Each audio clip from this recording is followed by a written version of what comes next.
안녕하세요, 광주 시민 여러분. 빛의 겨울 광주에 오게 돼서 아주 영광스럽고 기쁩니다.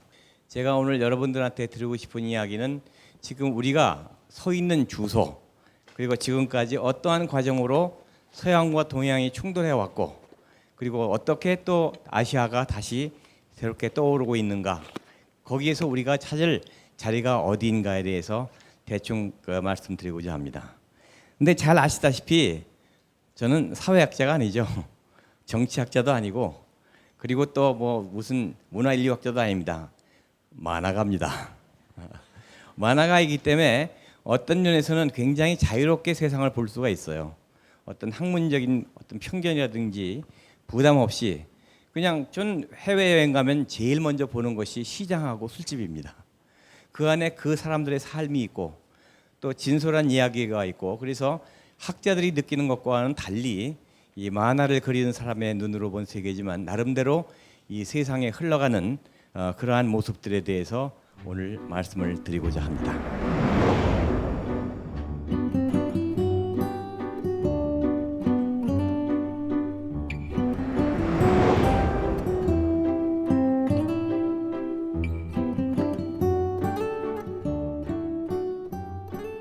우리가 흔히 지금 두 가지 오류라고 말씀을 드리는데 저것이 오류일지 맞는 말일지 모르겠어요.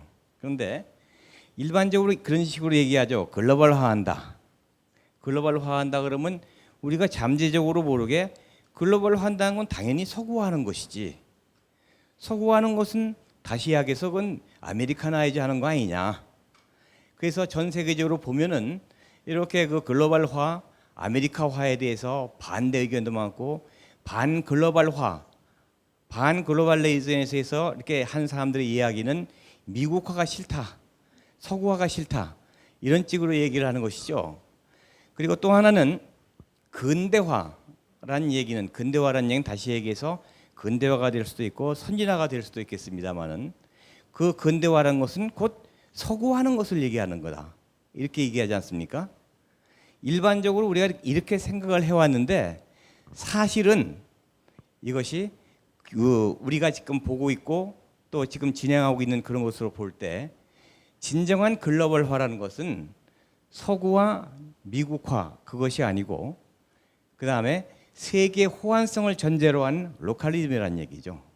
그 이야기는 뭐냐면은 우리 것을 갖다가 세계 어느 곳에 내놔도 다 통할 수 있지만 그것이 우리 것을 충분히 살리고 있다, 그런 것이죠.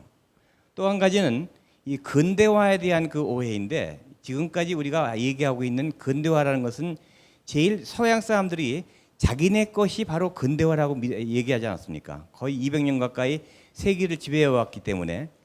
그래서 이 근대화라는 것은 다시 뒤집어 얘기하면 제일 먼저 기독교적인 가치라는 것은 말하자면 인간 평등이라든지 보편이라든지 이런 것을 이야기하는 것이고, 그다음엔 자본주의가 곧 이것은 서구화 내지는 근대화하는 것이다. 자본주의 없이 어떻게 되느냐? 공산주의 봐라 그거죠. 그다음에는 서구 평민주의, 서구형 민주주의. 그러니까 다른 민주주의가 여러 가지 있을 수 없겠습니다만은 그것도 자기네들이 개발해온 발전시킨 그러한 민주주의를 택해야 한다. 또 한 가지는 개인주의, 한 개개인의 인권과 자유를 전제로 한 그러한 것이 바로 서구 중심주의고, 그것이 바로 근대화라, 이런 얘기죠.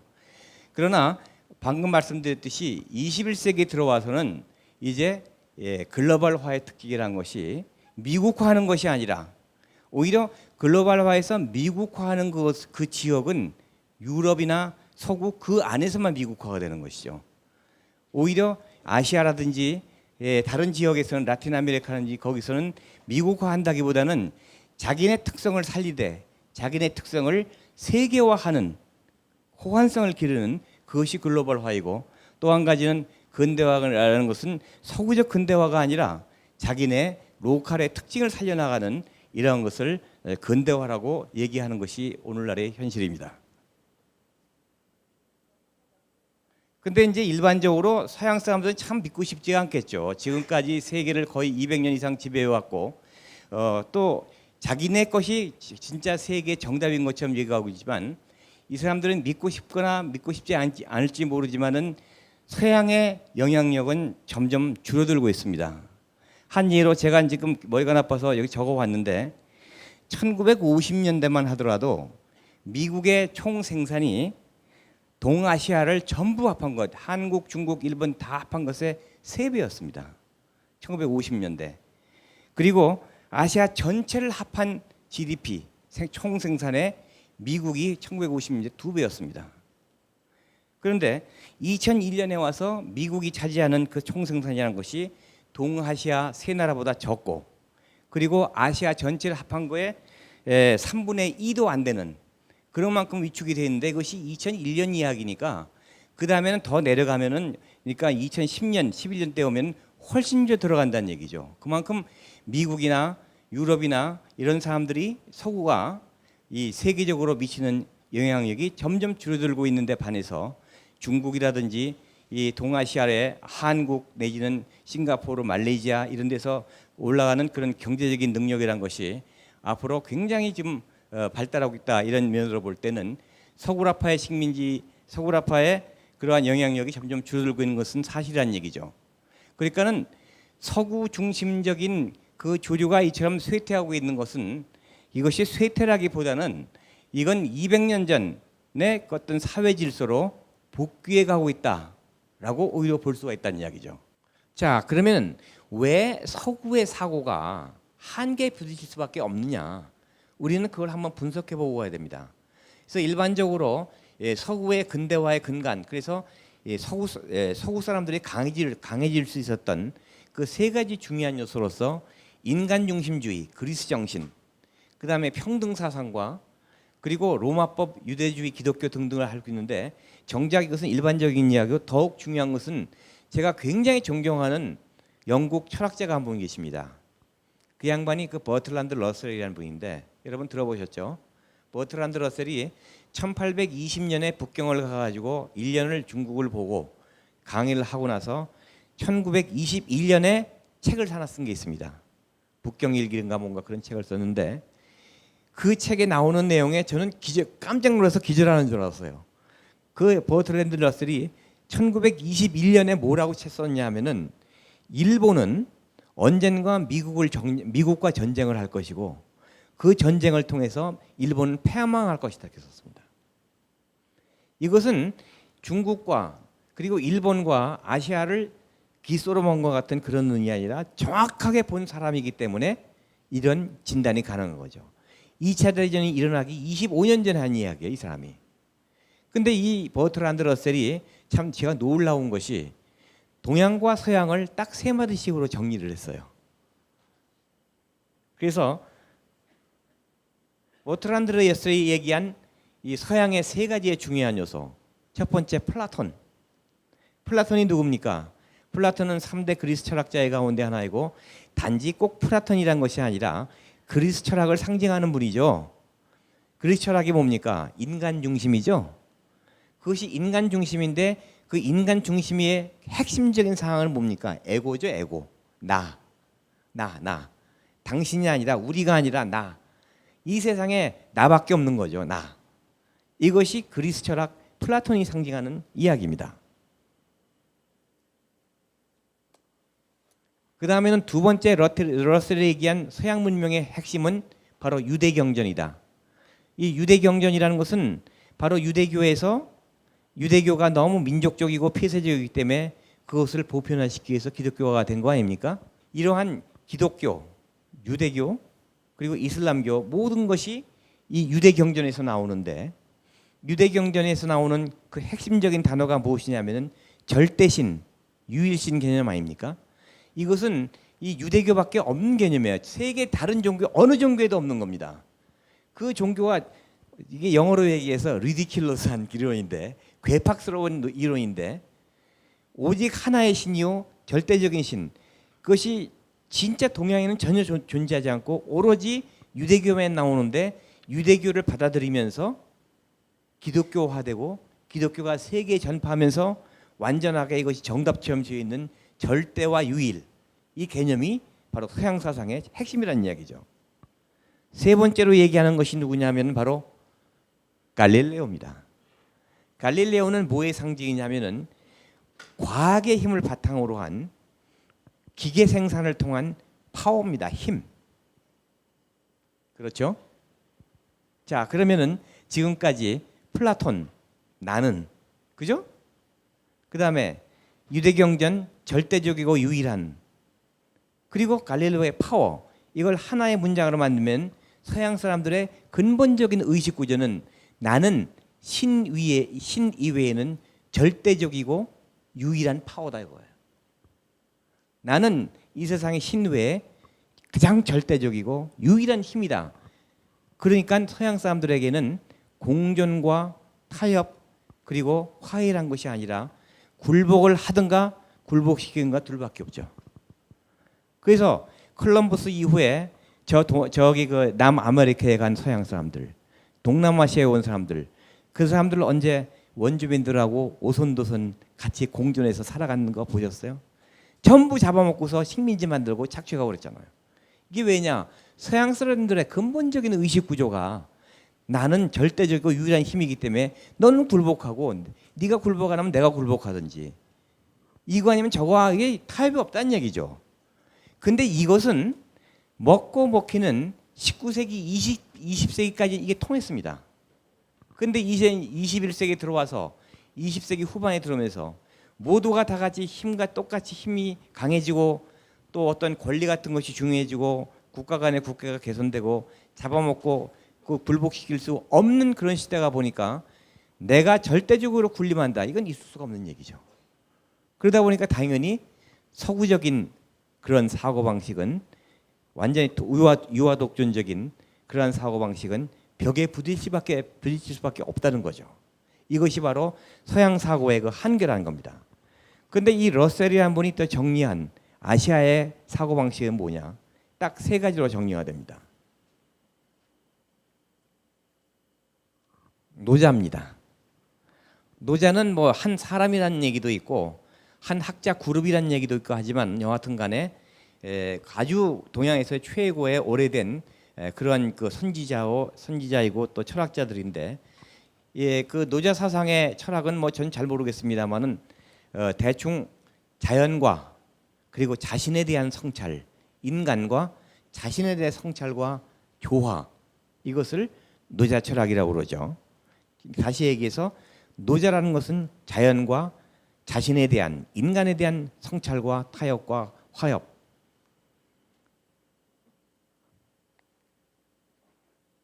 두 번째가 공자입니다. 공자는 사회에 대한 성찰과 타협이죠. 사회, 소사이어티. 그다음에 세 번째가 석가입니다. 그러니까 아시아의 의식 구조를 셋으로 압축한다면은 노자, 공자, 석가라는 이야기예요. 그 이야기는 자연과 인간과 사회와 내세에 대한 성찰과 화해와 조화라는 이야기죠. 그러니까 아시아 사람들의 경우는 무엇을 뺏거나 강제로 하는 것이 아니라 포용하고 그리고 안고 그리고 타협하고 공존하는 그러한 소프트한 그러한 사고와 철학을 가지는 것이 오늘날 강철과 솜이 부딪히면은 솜이 쑥 들어가긴 하지만은 언젠가 강철을 밀어내는 것이 바로 유연성이라는 것이 아시아. 바로 이런 면에서 이 버트란드 러셀이 이러한 정리를 했는데 바로 이러한 철학적인 차이 때문에 200년 동안 아시아는 바로 여기 제목처럼 동서양과 충돌이 되고 또 만나기 시작했고 또 굴욕의 영욕의 역사를 겪게 되는 거죠. 자, 그러면 그 이야기를 하기 전에 이 두 가지 철학을 놓고 볼 때, 동양과 서양을 놓고 볼 때, 과거 옛날에 무역을 할 때 서양과 동양이 부딪히게 된 얘기는 결국은 경제적인 이유 때문인데요. 경제 때문에 부딪힌 거 아니겠어요? 부딪혔는데 서양이 가지고 있는 무역 체제하고 동양이 가지고 있는 무역 체제는 근본적으로 다릅니다. 다시 이야기해서 서양이 가지고 있는 무역 체제라는 것은 베스트팔렌 체제라고 얘기해서 베스트팔렌 체제라는 것은 뭐냐면 베스트팔리아 조약 들어보셨죠? 30년 종전 전쟁이 벌어졌는데 1618년에 전쟁이 벌어졌는데 1618년에서 1938년까지 48년까지 정확하게 30년 동안 한 전쟁이었는데요. 이 전쟁이 뭐냐면은 엄격한 의미에서 최초의 세계 대전이었습니다. 그래서 수십 개의 유럽 안에서 벌어진 전쟁이기 때문에 세계 대전이란 말을 안 쓰지만은 세계 대전적 성격을 가지고 있는 최초의 전쟁이었는데 이 전쟁이 끝난 참여한 나라만 해도 수십 개의 유럽 나라들이에요. 그런 다음에 이 베스트팔렌 조약을 맺으면서 한 것이 큰 나라건 작은 나라건 힘센 나라건 강한 나라건 이제 국가와 국가의 관계는 1대1로 한다 그거죠. 그래서 뭐 스위스, 네덜란드 독립을 인정을 하고 스위스 같은 조그만 나라도 저기 큰 프랑스 같은 나라하고 교역을 할 때는 1대1 이런 관계를 맺는 것이 이제 베스트팔렌 체제인데 이 동양은 전형적으로 중국 같은 경우는 조공무역이라는 것입니다. 조공이라는 얘기를 우리가 네가티브한 그 부정적인 의미로 우리가 해석을 하고 있지만 중국의 전통적인 교육 방식이에요. 왜냐? 조공이란 것은 뭐냐면 중국은 모든 것을 이 동양 사상에 의거해서 패밀리 관계로 봅니다. 예를 들어서 서양 같은 나라는 서양에서는 그 국가를 스테이트라고 그러죠. 네이션, 스테이트라고 그러는데 국가와 국민의 관계는 계약 관계입니다. 서양은. 그죠? 그래서 국민이 세금을 내고 병역 의무를 마치고 뭐 등등 여러 가지 의무를 한 대신에 국민은 권리를 갖는 겁니다. 그래서 국가가 국민에게 국가의 의무를 안 하면 국민은 국가를 버리고 다른 나라로 가버리고 이런 계약 관계가 깨지는 거 아니에요. 이런 식으로 서양의 국가와 국민의 관계는 이것은 계약 관계입니다. 그러나 동양에서의 관계는 국민과 국가의 관계는 이것은 패밀리입니다. 패밀리. 그래서 나라 국자에다 집값을 쓰잖아요. 한 나라가 모든 게. 근데 동양의 사상은 한 가정도 아버지 역할이 있고 자식 역할이 있고 그리고 사회도 국가에서도 나라 역할이 있고 국민 역할이 있고 그걸 확대하면은 이 지구 세계에도 형님 국가가 있고 동생 국가가 있고 그 유교라는 그 이념 체제는 근본적으로 평등 사상인데 계급적 평등이죠. 그 말이 좀 웃기는 얘기지만 계급적 평등이 뭐냐면은 분명히 계급이 있습니다. 유교 사회에는 아버지하고 아들하고 동급이 아니잖아요. 냉수 한 그릇만 먼저 먹어도 형님이라는데 형님이 있고 동생이 있죠. 그리고 남자가 있고 여자가 있고 그건 많이 둔화가 됐습니다만 형님 있고 동생이 있고 아버지가 이러니까 이 나라의 관계도 형님 국가가 있고 동생 국가가 있고 근데 형님과 동생과 아버지와 아들이 교육은 해야 되는데 물건이 필요할 때 바꿔야 되는데 어떻게 베스트팔렌 체제처럼 돈 주고 왔다 갔다 하느냐 그거예요. 천하게 천박하게. 그래서 이 조공이라는 것이 어떤 노예 계약이라든지 그런 것이 아니라 일종의 무역 체제입니다. 무역. 예를 들어서 이 한국은 조선이라는 나라는 중국의 고전이 필요해. 근데 그쪽은 삼삼이 필요해. 그러면 우리는 산삼을 주고 이것을 상납한 형님에게 바치는 형식으로 하고 그리고 중국은 그 다음에 딱 하사하는 이런 조공무역이라는 것이 즉 이 무역에도 상하관계가 있다는 거죠. 이제 이러한 1대1 관계와 이런 상하관계가 있다 보니까 드디어 아시아와 서양이 충돌하기 시작합니다. 이런 의식구조 차이 그리고 무역 형태의 차이 거기서부터 충돌하기 시작하는 거죠. 자, 아시아와 동양이 처음으로 충돌하기 시작한 것은 이때는 아니죠. 제일 먼저 마르코 폴로가 13세기에 왔다 갔는데 그때는 정말 마르코 폴로가 그 원나라를 보고 그냥 고개 숙이고 감동을 받고 갔잖아요. 그래서 동양에 정말 위대한 문화 국가가 있다 가가지고 짜장면도 가져가고 뭐 면도 가져가고 뭐 여러 가지 동양의 혜택들을 많이 가져가서 오늘의 서양에 있는 그런 기반을 했는데 중요한 것은 마르코 폴로는 동서양을 처음 연결했던 한 사람에 끝난 것이죠. 그다음에 뭐 크게 영향을 미친 것은 없습니다. 그런데 이 1492년에 콜럼버스가 등장하면서 이제 그 아메리카 대륙의 비극이 시작되는데 사실 이 콜럼버스가 좀 건달에다가 사기꾼이죠. 솔직히 얘기해서. 그 저기 그 출생도 분명치 않고 뭐 제노바 출신이라고 어쩌고저쩌고 그러는데 잘 아는 사람 없고 한때 그 뭐 지도 장사를 했어. 지도 장사. 지도 장사를 하니까 대충 그대 그 지구가 둥글다는 걸 어렴풋이 알기 시작한 그때였거든요. 갈릴레오가 뭐 그래도 지구는 돈다 어쩌고 그런 비슷한 시대였으니까. 근데 당시에 제일 중요한 게 뭐냐면은 그 모든 서양의 부는 아시아에서 왔습니다. 인도와 중국에서 왔죠. 그래서 중국하고 인도하고 무역을 하는 자만이 큰 돈을 줄 수 있었는데 예를 들어서 무역선 세 척을 띄워가지고 두 척이 가라앉고 한 척만 돌아와도 투자한 돈의 3배, 30배, 50배를 뽑았거든요. 그러니까 모두가 다 했는데 오스만 투르크 제국이 들어오면서 이슬람 교도에서 딱 길이 막혀버린 거예요. 그러니까 이 사람들이 이제는 바다로 한번 인도에 갈 수가 없을까 해서 콜럼버스는 서쪽으로 갔고 그보다 훨씬 전에 포르투갈은 이 아프리카를 끼고 남쪽으로 갔습니다. 그래서 아프리카를 끼고 쭉 가는 길은 멀고 이 콜럼버스는 완전히 그건 코끼리 뒷걸음치다가 쥐잡은 식으로 그 이태리 가가지고 이거 한번 가면 틀림없이 이거 인도 있다. 그러니까는 이태리 사람들이 별 미친 녀석 다 보겠네. 우리는 지금 저 베네치아 그런 데서는 동양 장사 잘 되니까 너 사기꾼 필요 없다. 그러니까 이 사람이 어디로 갔냐 하면은 그 스페인으로 갔습니다.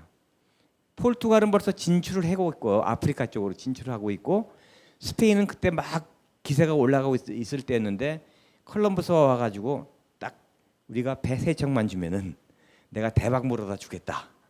그러니까 이사발라 여왕이 참 웃기는 친구다 했다. 근데 그 사람의 입장은 뭐냐면 아니면 말고. 그리고 배 3척을 줬는데 산타마리아를 타고 가서 찾았잖아요. 찾은 게 아니라 우연히 발견한 거죠. 근데 이 무식한 콜럼버스는 죽을 때까지 그게 인도인 줄 알고 거기 사는 멀쩡한 사람한테 인디언이라고 이름 붙였잖아요. 근데 중요한 게 뭐냐면은 그 직후에 인도로 가는 항로가 발견되죠. 포르투갈이. 그래서 한쪽은 서쪽으로 가고 한쪽은 남쪽으로 가는데 가만히 보니까 지구가 둥글다는 게 분명히 드러났죠. 콜럼버스의 신대륙 발견으로 해서. 그래서 이 머리 좋은 포르투갈 스페인 사람들이 딱 아이디어가 온 게 야 이러다가 큰 코피 터진 싸움 나겠다. 스페인하고 어딘가에 만날 거 아니에요. 스페인하고 포르투갈이. 그래서 바로 2년 뒤인 1494년에 그 교황한테 달려가 가지고 중재안을 내달라고 그랬습니다. 그러니까 교황이 뭐라고 그러냐면 교황이 아주 무식하잖아. 그 당시만 해도 아무것도 모르니까 세계에 대해서 모르니까 이렇게 지도를 이렇게 보더니 줄 하나 대서양에다가 그러니까 포르투갈은 이 아프리카를 따라 나가고 스페인은 서쪽으로 갔으니까 대서양을 따라서 대서양 가운데다가 줄 하나 찢 긋고서 이 선에서 발견되는 모든 동쪽 땅은 포르투갈이 갖고 이 선에서 모두 발견되는 서쪽 땅은 스페인이 가져라. 그 조약이 바로 토르데시아스 조약입니다. 여기에서 우리도 모르게 포르투갈 영토가 된 거죠. 그래서 일본에 최초로 온 서양 사람이 포르투갈 사람인 이유 그것이 바로 이 토르데시아스 조약 때문에 기득권을 가지고 먼저 왔죠. 그래서 이 포르투갈 사람이 이때 와가지고 제일 먼저 프란시스 사비아라는 사람이 왔는데 그 사람이 와가지고 전해준 것이 2가지가 있죠. 빵하고요. 그 다음에 식용유를 전해줬습니다. 그러면 여기서 우리 해답이 생기죠. 빵이라면 영어로 bread이죠. bread. 불어라면 뺑이고 독일라면 브로트고. 근데 왜 하필 이 대한민국이란 조그만 아시아에 있는 뚝 떨어진 나라에서 영어도 불어도 독일어도 아닌 포르투갈 말 빵이라는 말을 합니까? 빵이 빵인 이유가 포르투갈 말이 빵이기 때문에 빵이 빵인 겁니다. 아시겠어요? 그래서 이 빵이 된 이유가 그렇고 그 다음에는 이 포르투갈 사람들이 갖다 준 그 식용유를 딱 갖다 줬는데 그 당시만 해도 일본 사람들이 튀김 요리가 없었거든요. 튀김 요리가 없어가지고 다 날로 먹고 그랬는데 포르투갈 사람이 와서 식용유를 다 끓여가지고 거기다가 생선을 갖다가 이렇게 새우를 갖다 탁 넣어가지고 딱 주니까 얼마나 맛있어요. 어? 그래서 그 일본 사람이 물었지. 이게 뭐냐 그랬더니 포르투갈 사람이 뜨거. 이게 뭐냐면 템포라. 템포라. 그건 설입니다만은 뜨겁다는 뜻이 포르투갈 말로 템포르거든요. 그래서 덴뿌라란 말이 거기서 나옵니다. 그래서 결국은 이 도쿠가와 이에스가 그걸 처음 먹고 너무 맛있어가지고 콜레스테롤 과다로 죽지 않습니까? 그래서 그 여러분 역사를 보시다 보면은 혹시 그 이 필리핀 가시면은 자주 가시는 데 있잖아요. 세부 가보신 분 많으시죠? 세부에 가시면 거기 막탄섬이라고 있습니다. 막탄섬. 거기 가면은 그 세부 원주민 추장 그 동상이 석상이 하나 서 있는데 그 사람이 누구냐면 라프라프라고 해서 누구냐? 바로 막탄섬의 영웅인 마젤란 때려 죽인 사람입니다. 마젤란이 왔다가 거기서 맞아 죽는데 그 이유가 지구가 둥그니까 이 서쪽은 대서양에서 선을 막아줬잖아요. 이렇게 갈라줬는데 동양에도 어딘가 있지 않겠느냐. 그래서 그 선을 확인하러 왔다가 필리핀까지 왔다가 맞아 죽은 거죠. 어쨌든 간에 이 당시만 해도 동서양의 충돌이 아니라 저희들 멋대로 이 세계를 양분했다 그 얘기예요. 그런데 이 세계 역사를 보면은 동양과 서양이 이렇게 서로 이제 별개로 떨어져 있다가 실질적으로 서양 문화가 서양 경제가 아시아를 추월하게 된 계기가 1776년이라고 일반적으로 얘기를 합니다. 1776년. 그 이유가 뭐냐니까 첫 번째로 1776년이 바로 아담 스미스의 자본론이 간행된 해입니다. 자본론의 출판으로 인해 가지고 다시 이야기해서 소위 서구적 자본주의의 이론적 기틀이 잡혀 있고 이것이 결론적으로 곧 산업혁명으로 이루어져서 엄청난 대공업 생산에 의한 부와 파워가 생기게 된 그 계기가 바로 1776이라고 하고 또 한 가지 정신적 내지는 사회적인 면으로 1776년에 미국의 독립이 선언된 해죠. 미국 독립선언. 그건 뭐냐면은 서구적인 시민 민주주의가 발을 붙인 그 해라는 얘기입니다. 그러니까 다시 이야기해서 이 서구라파의 가장 중요한 서구적인 것의 파워의 가장 큰 핵심인 서구적 민주주의하고 서구적 자본주의가 발을 붙이기 시작한 게 1776이면서 이때까지만 해도 전 세계 최고의 부국은 중국이었는데 이때부터 맹렬한 기세로 서양이 추월해 오기 시작하는 거죠. 그러면서 최초로 동서양이 충돌하는 것은 바로 1793년 조지 맥카튼이란 영국 사신에서 비롯되는 것입니다. 그 전에 동서양의 충돌은 이미 인도의 침략이죠. 영국이 벌써 인도를 먹은 그 다음인데 인도란 사회는 언어만 500개가 있고 중국과 같은 통일 제국을 이루지 못했었잖아요. 그렇기 때문에 그 인도란 사회는 정확하게 얘기해서 그 농업 공동체의 점조직의 국가였다는 그런 얘기죠. 그렇기 때문에 영국이 불과 몇만도 안 되는 군대를 가지고 금방 다 잡아먹을 수 있었던 이유가 이렇게 그 통일된 파워가 있지 않았기 때문에 그것은 영국이 아니라 누가 왔어도 먹을 수 있는 그런 상황이었다는 얘기입니다. 인도란 나라가. 중국이란 난 전혀 다르죠. 중국은 근본적으로 거기는 3,000년, 2,000년 전부터 거긴 통일국가입니다. 통일국가죠. 그리고 거대한 제국이었고 근데 그런 제국에 이 조지 맥카트니, 폴 맥카트니는 비틀스 멤버고 여긴 조지 맥카트니입니다. 조지 맥카트니가 조지 4세의 명령을 받아가지고 700명의 사신단을 거느리고 중국에 교육을 하자고 들어갑니다. 걸룡지한테.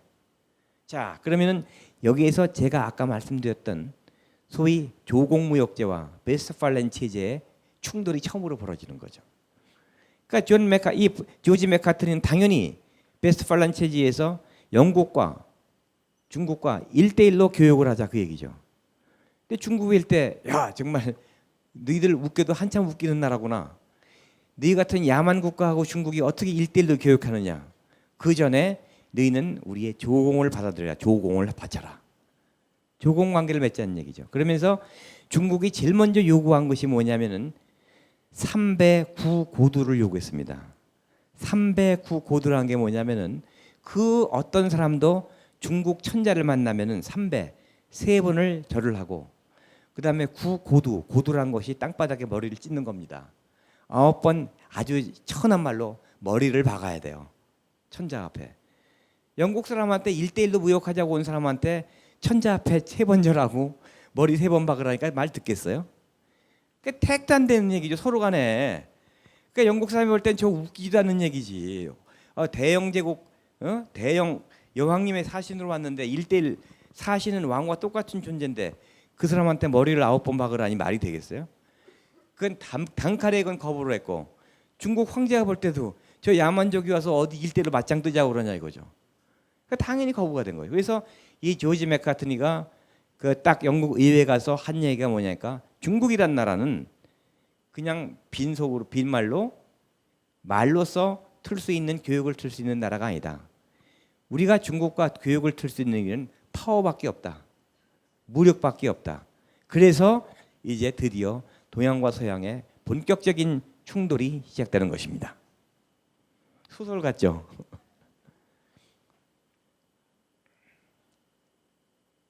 그 다음에 이런 이 동서양의 충돌이 있기 전에 그 다음에 또 이 동양을 갖다가 또 갈라먹은 사건이 1824년의 사건입니다. 이게 런던 조약인데 1824년이면 나폴레옹 전쟁 직후죠. 그럼 가만히 생각해 보세요. 그 당시에는 인도네시아하고 말레이시아하고 안 갈라져 있었습니다. 여기 전부 말레이족의 나라죠. 말레이족의 나라인데 영국은 대륙을 침략하고 네덜란드는 이 인도네시아 그 자카르타 이쪽을 차지하고 있었습니다. 그런데 나폴레옹이 네덜란드를 먹었어요. 그렇죠? 그러면 네덜란드가 가지고 있었던 인도네시아가 프랑스 땅이 됐죠. 그렇지 않습니까? 프랑스 땅이 됐는데 나폴레옹이 쫓겨났어. 영국이 이겼어. 그러니까 영국이 전승국이 됐기 때문에 인도네시아를 먹은 거예요. 근데 종주국은 네덜란드야.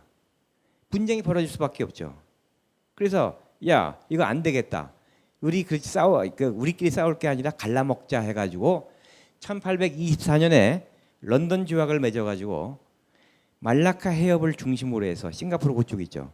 그걸 중점으로 해가지고 그 위에서 발견되는 모든 대륙은 영국이 먹고 그 아래에서 발견되는 모든 섬은 인도네시아가 가져라. 이렇게 지들끼리 갈라먹기를 한 겁니다. 그래서 같은 이 말레이족의 나라인데 하나는 영국령 말레이시아가 되고 하나는 네덜란드령 인도네시아가 된 겁니다. 이렇게 서양인들은 저희들 멋대로 아시아를 갈게 찢어가지고 저희 것을 만들었습니다. 그러면서 이제 본격적인 무력적 충돌이 1840년 아편전쟁이죠. 1차 아편전쟁. 이제 팔다 안 되니까는 전쟁으로 들어가는데 영국이 중국에서 사들이는 것이 어마어마하게 양이 많은 것이 바로 그 차 같은 거 아니에요. 차. 근데 자기네들이 무역 적자가 나기 때문에 팔아야 되겠는데 팔 게 모직 아닙니까? 그 사람들 이제 울, 모직. 딱 모직 울 무슨 텍스 이런 거 들고 가서 중국 상인들한테 가서 사라 그러니까 중국 사람들 보더니 한심하게 보면서 우린 비단 입고 살거든. 이런 거친 털옷 안 입거든. 그러니까 마지막으로 할 것이 이제 팔 것이 이런 가장 추악하지만 아편을 장사하기 시작한 거 아닙니까? 그래서 결국 아편 전쟁이 벌어졌는데 아편 전쟁이 벌어질 때만 하더라도 중국은 아주 워낙 그 경계가 크고 국경이 많으니까 또 오랑캐 와서 또 분탕질 치나 보다 그러고 말았죠. 근데 불과 몇천 명도 안 되는 영국군이 청나라 군대를 그냥 박살을 내버렸습니다. 그러나 그때만 하더라도 이 아시아는 서양 세력에 대해서 전혀 경계를 안 하고 그냥 오랑캐로만 봤습니다. 근데 1차 아편 전쟁이 끝나고 1853년에 페리 제독이 검은선 4척을 끌고 와서 일본을 강제 개국시키죠. 일본도 바짝 긴장했습니다. 근데 아편 전쟁에서 홍콩 내주고 어쩌고 저쩌고 했는데 중국이 계속해서 말을 안 듣고 무역하자고 해도 안 듣고 그러니까는 이거 젊은이들 쓰는 말로 중국을 이걸 아작을 한번 내야 되겠다 해가지고 그 프랑스하고 영국 군대하고 두 나라 군대 연합군을 만들어 가지고 1861년에 2차 아편 전쟁을 벌리는데 이때는 완전히 한 2, 3만 명 군대가 베이징을 점령하고 그리고 청나라 조정은 열하라고 하는데 먼 데로 도망가 버리고 망명정부 도망가 버리고 이화원 불태우고 북경 시내를 완전히 작살을 내버렸습니다. 완전히 박살을 나니까 이제 동양에서 일본과 중국의 본격적인 개혁이 시작됩니다. 이 사람들 보니까 이거 안 되겠는 거야. 저거 보니까 무기 체계도 그렇고 모든 게 완전히 이건 불과 2만 명 가지고 수십만 청나라 군대가 박살이 나버렸잖아요. 그러니까 이건 뭔가 우리가 바꾸자면 안 되겠다 해서 우리가 알기는 일본은 개혁에서 대성공을 했고 중국은 개혁을 안 해가지고 망했다 이렇게 알고 있는데 그것이 아니라 중국도 일본도 나름대로의 철저한 개혁을 했다는 그 얘기입니다. 그런데 일본은 전혀 다른 스타일의 개혁을 했죠. 일본이란 나라는 그 열린 나라입니다. 왜 열리냐면 섬이기 때문에 열려 있죠. 섬이라는 것은 모든 것이 모자라기 때문에 밖에서 안 들으면 안 돼요. 그래서 당나라 수나라 시대부터 외국 걸 받아들이는 게 익숙한 나라입니다. 그래서 이 일본 사람들은 이 개혁을 해야 된다 해가지고 딱 보니까 늘 이 사람들은 외국 걸 받아들이는데 중요한 게 뭐냐면 일본은 쇄국 정책이었습니다. 도쿠가와 이에야스가 들어와서 통일을 하면서 그 나라를 완전히 쇄국을 했는데 딱 한 가지 예외를 뒀어요.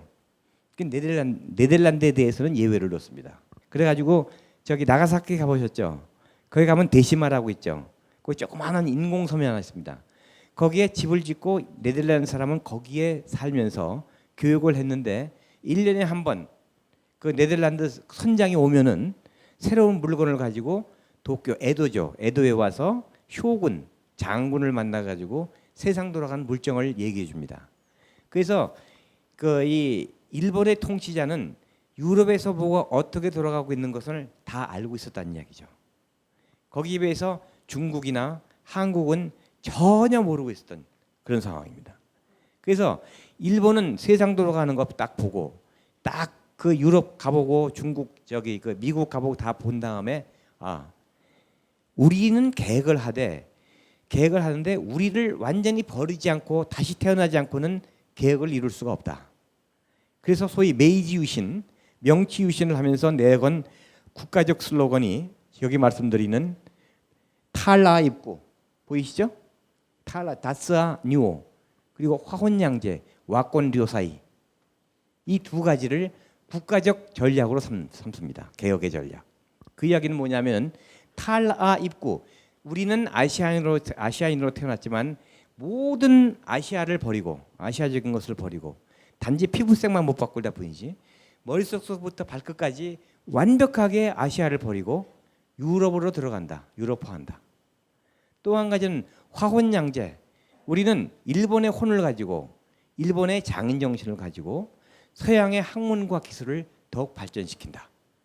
이런 목적을 가지고 이 일본의 개혁을 들어갔는데 그러니까 이 사람들은 학교제도, 법률제도, 정부제도, 법제도 모든 것을 100% 완전히 중국적인 걸 버리고 100% 서양식으로. 그래서 군대 육군은 영국식, 해군은 어디식, 해군은 영국식, 육군은 독일식, 교육제도는 미국식, 그다음에 생활 방식은 프랑스식 뭐 이런 식으로 다 바꿔가지고 했는데 일본 섬 사람들의 특징이 뭐냐면은 남의 걸 받아들여도 꼭 자기식으로 바꾸잖아요. 그렇기 때문에 이게 다 받아들였으면서도 일본 사람들은 그 서양이 되는 것이 아니라 서양화 되었는데 결국은 남는 것은 뭐냐면은 이 일본적인 요소를 가지고 있지만은 궁극적으로 컴플렉스가 남죠. 왜냐하면 하나는 오리지널이고 하나는 가리지널이니까. 그렇죠. 그렇기 때문에 그 이 이야기는 바로 얘기해서 일본 사람들에게 지금까지도 남아 있는 가장 큰 문제점이 뭐냐니까 바로 자기 정체성 문제입니다. 그 한 예로 제가 친한 그 일본 교수가 하나 있는데 한 번은 그렇게 웃으면서 묻더라고요. 이 교수 명치유신부터 지금까지 한 150년 가까이 됐는데 일본 사람들이 지금 제일 궁금해하는 게 외국 사람들이 자기를 어떻게 보냐는 거예요. 그래서 외국 사람이 쓴 일본론이 몇 권이나 될 것 같으냐? 그래서 한 200권 되냐 했더니 2,000권이 넘는다는 거죠. 그건 뭐냐면 그만큼 자기 정체성에 대해서 굉장한 콤플렉스를 가지고 있고 내가 누구냐, 일본인이 누구냐를 끊임없이 묻고 그리고 두려워하고 있는 그런 거죠. 자, 여기에 비해서 그 이 일본이라는 개혁은 친서구적이고 서양 중심적 사상을 전부 이렇게 받아들여 가지고 왔지만은 결국은 이것이 뭐냐면 열등감으로 나와 있고, 그리고 지금도 일본의 지식인의 자랑이 뭐냐면 유럽보다 유럽에 대해서 잘하는 걸 그 자랑으로 여겨요. 잘 아는 것을. 이게 뭐냐면 제가 볼 땐 컴플렉스예요. 일본 사람들의 서양 컴플렉스니까 말할 수가 없습니다. 근데 이 탈라입구란 거 아시아를 버리고, 그래서 지금 가보면 일본에는 일체 음력 안 쓰죠. 음력설 없어요. 추석도 없고 모든 게 양력이고, 그리고 한약 안 씁니까? 전부 양약, 양의학 전부 그렇고 모든 게 양식이야. 얼굴만 노랗지 완전히 이건 과일로 얘기하면 바나나죠. 속은 하얀. 그런 완전한 그런 서구화되었는데, 이것이 뭐냐면 뒤집어 얘기하면은 오늘날 와가지고 문화의 시대요, 정체성의 시대가 중요한 오늘날에 와서는 일본의 문제가 뭐냐면은요, 정체성. 그러니까 탈라입구란 얘기는 아시아인임을 거부했다는 얘기는 자기를 부정한 거 아닙니까? 자기 부정이고 그 얘기는 정체성의 혼란이라는 얘기죠. 또 한 가지 화혼양제라는 것은 뭐냐면은 일본의 혼을 일본의 기술로 서양의 학문과 그것을 더욱 잘 만든다. 그 얘기는 이것은 창조가 아니라 모방 복제입니다. 그래 창의의 시대요.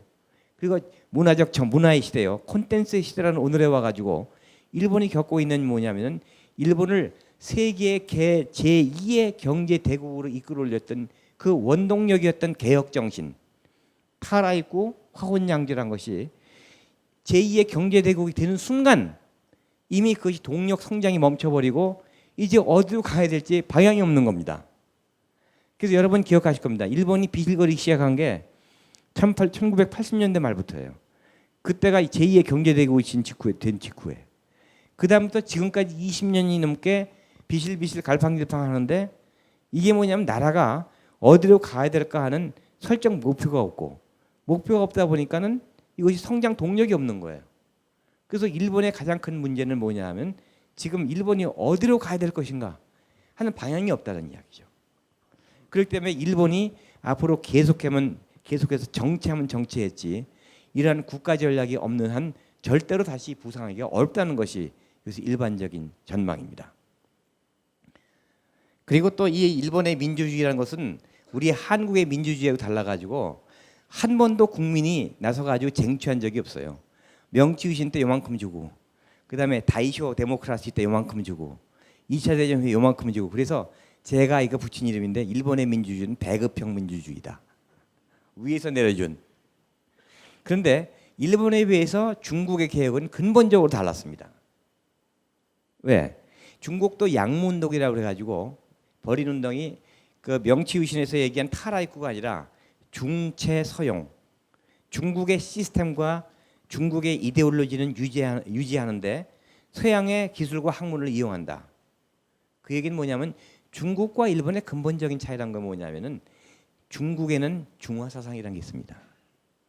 중화사상이 바로 중국이라는 나라를 오늘날의 중국을 만들고 있고, 중국이 2000년 이상 하나의 국가로서 흩어지지 않고 존재할 수 있는 가장 중요한 정신적인 문화적인 뿌리가 바로 중화사상이에요. 우리는 중국이다. 우리 문화가 세계 최고다. 이건 오만일지 모르지만은 우리 문화 외에 어떤 문화가 있느냐. 이런 오만에 가까운 그거지만은 중국인이 중국인일 수 있는 가장 훌륭한 이데올로기자 문화적 정체성이 바로 중화사상이죠. 그렇기 때문에 이 사람들은 이 2차 아프리카 끝난 다음에도 우리는 절대 중화사상 포기할 수 없다 해가지고 중화사상을 기조로 한 중체, 서용. 자, 그러면 이것이 참 멋있기는 한데 실질적으로 될 수가 없는 이야기가, 한 예로 우리가 대포를 수입한다고 합시다. 대포만 있으면 뭐예요? 탄환 있어야죠. 탄환 소모품이죠. 리필 해야죠. 탄환을. 그러면 대포 공장 만들어야 되고 대포 알 공장 만들어야 돼. 그런데 기술을 발달하잖아요. 그러면 이것을 고치고 또 새로운 대포를 만들고 새로운 탄을 만들려면은 이 물리 과학을 해야 되죠. 기계 공학을 해야 되죠. 기계공학을 발달시키려면 기초과학이 있어야죠. 기초과학이 있으려면 거기에 철학사상이 없으면 안 되지 않습니까? 그러니까 다시 이야기해서 서양적인 그러한 기초적인 학문, 모든 서양의 이데올로기, 그리스적인 문화 이것을 받아들이지 않고서는 이게 안 되더라고요, 이게요. 그래서 다시 쉽게 얘기하면 중국이 겪었던 100년의 역사라는 것은 중화 사상을 버리지 않은 대가입니다. 쉽게 얘기해서. 그렇다면은 결과적으로 볼 때 중국인과 일본인의 그리고 한국인의 가장 큰 차이점이 뭐냐? 외국 나가 보십시오. 자파니스 타운 없습니다. 가끔 큰 도시에 가보면 리틀 도쿄라는 게 가끔 있어요. 거기 가면 라면집하고 스시집하고 그다음에 일본 식용품 파는 그 몇 군데 있고 그다음에 일본 사람들은 전부 메이저 사회에 흡수돼 버립니다. 그래서 자파니스 스쿨도 없고 그리고 그 사회 독일 가면 독일 사회, 미국 가면 미국 사회, 하와이 가면 하와이 거기에 완전히 흡수돼서 일본의 정체성이 완전히 녹아서 없어져 버려 증발해 버립니다. 근데 차이나 중국의 경우는 세계 어디에 가도 차이나타운이 있어요. 차이나타운이 있고 중국인 학교가 있고 자식들에게 한자 가르치고 중국어 가르치고 중국어 신문이 있고 이 사람들은 중화 사상을 절대 안 버립니다. 근데 그와 비슷한 것이 우리가 소중화라고 얘기하지만 정확한 표현은 아니고 대한민국이 그렇습니다. 어디 가도 코리아타운이 있고 우리끼리 모여 있고 한국인 학교 있고 한국인 특히 교회 있고 어쨌든 간에 한국인 소사이어티가 반드시 있잖아요. 그래서 제일 약한 게 자파니스 커뮤니티고 그 다음에 강한 것이 한국이고 그보다 더 강한 것이 차이니스 커뮤니티라는 얘기죠. 이런 것만 보더라도 대한민국과 일본과 중국을 비교할 때 국가적 정체성, 문화적 정체성 그것이 가장 강한 나라가 중국이고 그에 못지않게 강한 게 대한민국이고 그 다음에 제일 약한 게 일본이라는 이야기죠. 그런 걸 볼 때 오늘날 우리가 이만큼 성장 동력을 가지고 짧은 시간에 민주화와 그리고 산업화를 이룩한 가장 큰 저변에는 바로 우리가 가지고 있는 문화적 정체성이 중요하다는 이야기죠. 그러면 중국은 왜 이렇게 늦었느냐? 덩치를 보십시오. 우리는 불과 5천만이라서 빨랑빨랑 뛸 수 있죠. 벌떡벌떡 일어나고. 근데 거기는 공룡입니다. 공룡은 한 번 일어나려면 엄청나게 힘을 써야 돼요. 이런 걸 볼 때 이 중국의 오늘의 부상은 그것은 이 서양의 쇠퇴가 아니라 서양이 옛날 같지도 않은 것도 있지만은 중국이 서서히 제자리를 찾아가고 있다는 것이죠. 앞으로 시대는 여기서 말씀드렸듯이 아시아의 새로운 부상인데 그 이야기는 결국은 중국의 부상이라는 것과 통합니다. 중국의 부상. 왜냐하면 중국이라는 나라가 언젠가는 그 아시아에서 그 제일 경제 국가가 되는 것이 문제가 아니라 미국을 초월하고 그야말로 세계 제일의 경제 대국이 될 것은 분명한데 인구가 13억입니다. 일단 볼 때 그렇다면은 중국이 만약에 세계의 패권을 갖는다, 세계에서 제일 강대국이 된다. 그렇다면은 이 세상이 어떻게 변할 것인가? 이게 뭐 말하자면은 이것이 가능할지 안 가능할지 모르지만은 여기에 대한 그 제 견해를 말씀드리면 너무 만화 같은 이야기니까 여러분들이 신빙을 안 하실 거고 아까도 말씀드렸듯이 그 유명한 영국의 사회학자인 마틴 자크란 사람이 전망한 그런 중국이 만약에 세계 최강대국이 된다고 했을 때의 그 가정입니다.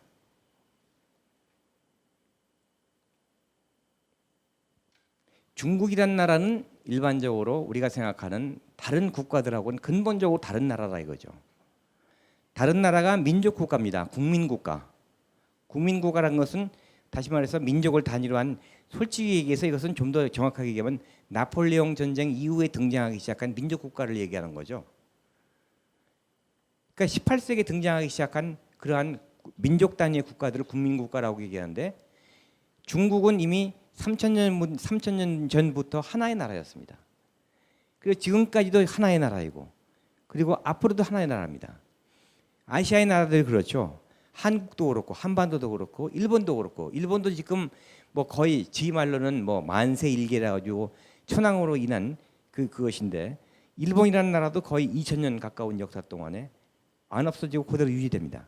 아시아 국가들 왜 그러냐? 이것은 국민 국가지만 국민국가라는 개념이 생기기 이전에 국민국가 이전에 중국인, 한국인, 조선인, 일본이라고 하는 하나의 문화로 엉킨 문명국가라는 이야기죠.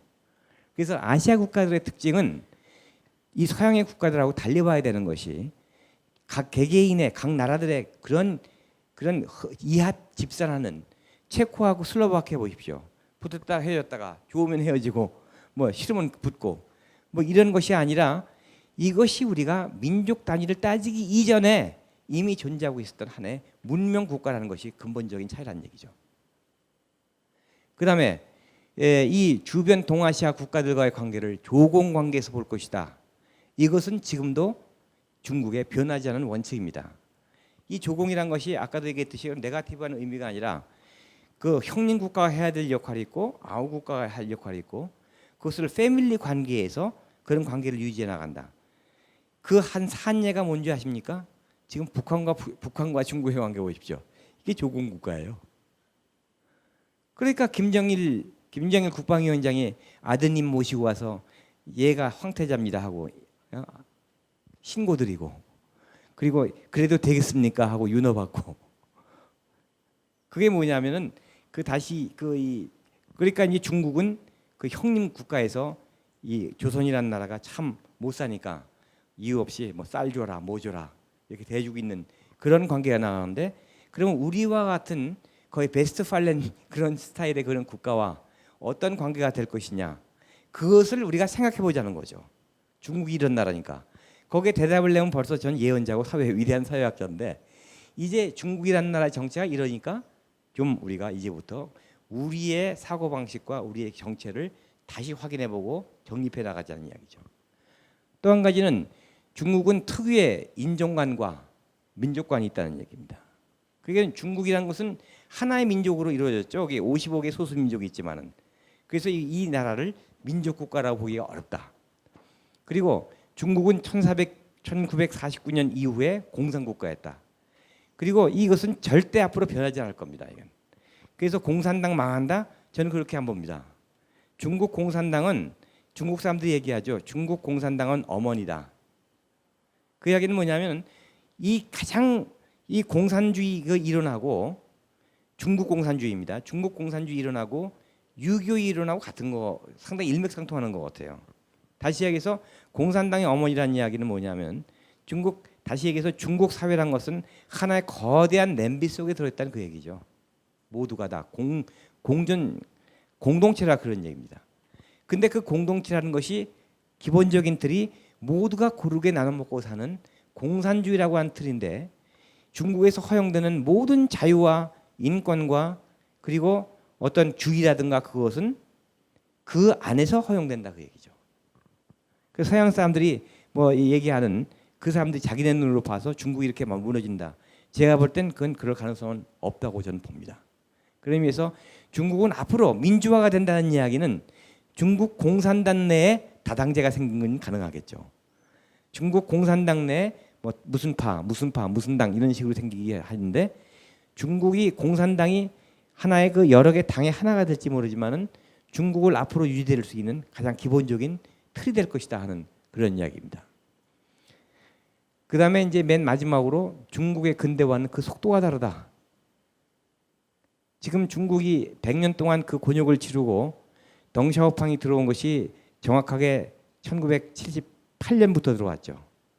그래서 불과 30 몇 년도 안 되는 이 사이에 지금 당장 일본을 추월해가지고 지금 제2의 경제대국이 되었습니다. 그래서 2025년 그쯤 되면은 미국을 추월할지도 모른다 하는 그런 전망이 나오는데 이것은 용의 비상 뭐 이렇게 얘기를 합니다만은 중국이 굉장히 빨리 이제 회복을 해가는 거죠. 회복. 근데 그 저변에는 바로 이 중화사상이라는 것이 이거 공산체제건 아니건 간에 분명히 자리를 잡고 있고 자 그래서 오늘 쭉 두서없이 말씀을 드렸습니다만은 이제 우리의 미래는 조건 실던 간에 중국과 밀접한 관계가 있습니다. 그리고 우리는 중국과 일본의 사이에 있습니다. 일본은 또 특수한 나라이고 중국도 특수한 나라이고 우리도 특수한 나라입니다. 우리가 하는 거에 따라서 우리가 허브가 될 수도 있고 아니면 중국에 밀려가지고 완전히 변방으로 쫓겨날 수도 있고 그것은 앞으로 우리가 중국과 우리의 관계를 어떻게 정립하는 데에서 굉장히 중요한 것인데, 한 가지 분명한 것은 지금까지 세계를 지배하던, 세계를 석권하던 서양 중심적 사고, 서양 중심적 가치관, 그리고 서양의 파워는 이미 후퇴하고 있고 아시아의 힘이 새롭게 떠오르고 있다는 겁니다. 그 안에서 지금 우리가 해야 될 일은, 우리가 가지고 있는 사고방식이 너무 서구 중심적이 아닌가, 또 너무 어떤 아시아에 대해서 중국을 바라보는, 동남아시아를 바라보는, 지금 광주가 지금 꿈꾸고 있는 이 아시아의 문화 중심 도시, 이 도시를 만드는데 우리가 아시아를 볼 때 너무 서구 중심적으로 보고 있는 게 아니냐. 동남아시아 국가들은 의외로 서양의 식민지였기 때문에 반서양적인 요소가 강합니다. 그래서 중국이나 우리나라처럼 서양 문화에 대해서 그렇게 프렌들리하지 않아요. 덜 서양화되어 있고, 그런 걸 볼 때 우리가 그들에게 어프로치를 하는 데 있어가지고 우리가 너무 지나치게 서구 프렌들리, 서구 중심적이 아닌가, 그것도 우리가 반성을 해야 되고, 결론적으로 우리의 동양과 대한민국과 그리고 광주 전부 다 함께 뜨고 있는데, 이제 우리 제일 중요한 것은 이 가치관의 정립이고 우리가 누구인가를 다시 한번 생각해보는 기회를 갖기를 바라는 자리에서 오늘 말씀을 드렸습니다. 여러분 감사합니다.